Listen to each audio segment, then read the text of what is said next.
Municipality elections వచ్చినాయి. మన రామగుండంలో కూడా హడావడి జరుగుతున్నది. ప్రధాన పార్టీ అభ్యర్థులు, కొందరు స్వతంత్రులు నిలబడ్డారు.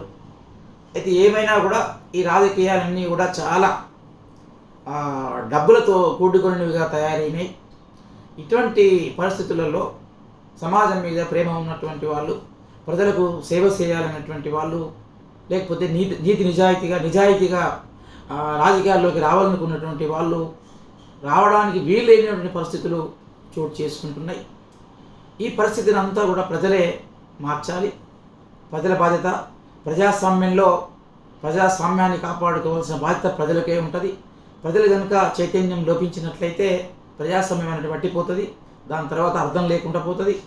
గెలిచినటువంటి వాళ్ళు మళ్ళీ ప్రజల మీద పెత్తనం చేయడానికి, అరాచకాలు చేయడానికి అవకాశం ఏర్పడుతుంది. కాబట్టి ప్రజలు బలంగా ఉండాలి.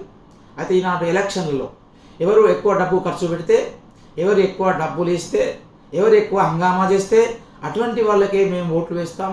అదే నిజం. అలాంటి వాళ్ళే శక్తి సంపన్నులు, అలాంటి వాళ్ళే దక్షత కలిగినటువంటి వాళ్ళు అనేటువంటి విధానాన్ని ప్రజలు అర్థం చేసుకోవడం అంటే మానేయాలి.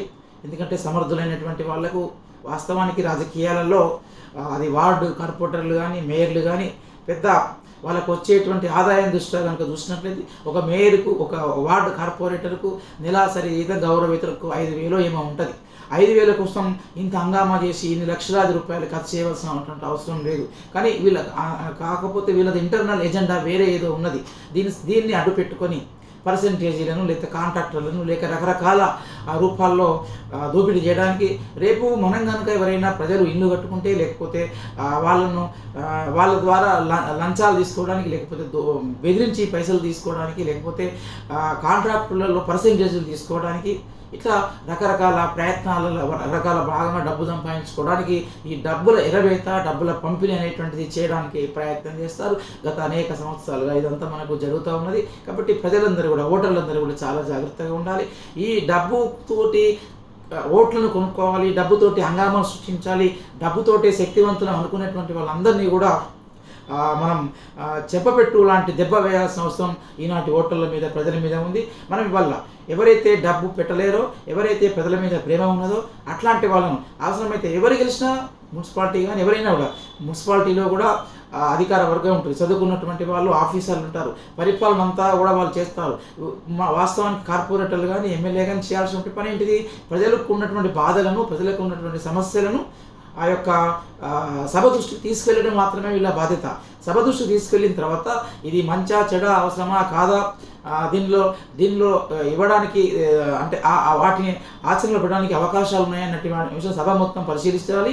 ఆ తర్వాత అధికారులు కూడా దాన్ని ఒకే చేయాలి. వాళ్ళ యొక్క చదువుకున్నటువంటి వాళ్ళు కాబట్టి, ఇంజనీర్లు కానీ, అధికారులు కానీ వాళ్ళు చేస్తారు పరిపాలన. వాస్తవానికి కూడా మన వార్డు కార్పొరేటర్లు అందరూ కూడా వీళ్ళు ప్రజల సమస్యలను సభ దృష్టికి తీసుకోవడం వరకు వీళ్ళ బాధ్యత ఉంటుంది. కానీ ఈ విషయాన్ని మనం మర్చిపోతున్నాం. ఈ వార్డు కార్పొరేటర్లు లేకపోతే ఇంకెవరెవరు అనుకుంటే వీళ్ళే మొత్తం పరిపాలన చేస్తారు, వీళ్ళే మొత్తం ఫండ్స్ తీసుకొస్తారు, వీళ్ళే మొత్తము నిర్ణయాలు తీసుకుంటారు, వీళ్ళే మొత్తము అంచనాలు వేస్తారు అనేటువంటి దృష్టి ప్రజలకు ఉన్నది. కానీ ఇదంతా కాదు. ఇదంతా కూడా ఎటువంటి వాళ్ళు అంటే ఎవరు అంటే సమర్థులైన వాళ్ళు, మంచి వాళ్ళు, వాస్తవానికి కొద్దిగా తెలివి ఉన్నటువంటి వాళ్ళు సభలోకి వెళ్ళడం సమంజసమే. కానీ తెలివి ఉన్నటువంటి వాళ్ళు సభలోకి వెళ్ళాలి, సమర్థులే సభలోకి వెళ్ళిన దృష్టితో మనం వెళ్ళి పంపిస్తున్నాం.